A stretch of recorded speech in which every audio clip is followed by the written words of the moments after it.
साहिवाल से रिपोर्ट करते हैं हमारे नुमाइंदे तैयब हबीब खान।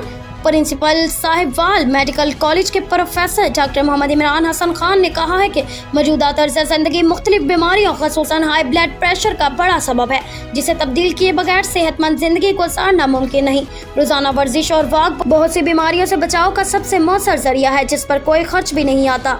वो यहाँ साहिवाल टीचिंग अस्पताल के शोबा कार्डियोलॉजी के ज़ेर-ए-तमाम वर्ल्ड हाइपरटेंशन डे के हवाले से होने वाली वॉक के शुरा से खिताब कर रहे थे, जिसमें शोबा कार्डियोलॉजी के सरबराह doctor Muhammad Saleem, doctor Husaif Raza, doctor Najam Al Saqib, doctor Ahmed Zeeshan, doctor Muhammad Atiq, doctor Nisar Ahmed Saeedi, doctor Zahid Sattar, doctor Sajid Mustafa, doctor Haroon Gilani, doctor Saima Naz और doctor Khalil Ahmed, paramedical staff और नर्सेस की बड़ी तादाद ने शिरकत की। उन्होंने कहा कि फलों और सब्जियों का ज़्यादा से ज़्यादा इस्तेमाल यकीनी बनाया जाए और नमक कम इस्तेमाल किया जाए ताकि हाई ब्लड प्रेशर से बचा जा सके। उन्होंने मज़ीद कहा कि रोज़ाना वर्जिश और सादा लाइफ स्टाइल से भी इस मर्ज से काफ़ी हद तक छुटकारा हासिल किया जा सकता है।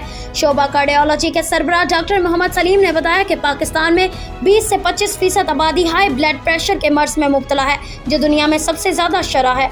इस मर्ज की बड़ी वजह वर्जिश और वॉक ना करना और खानों में बेहतियाती है।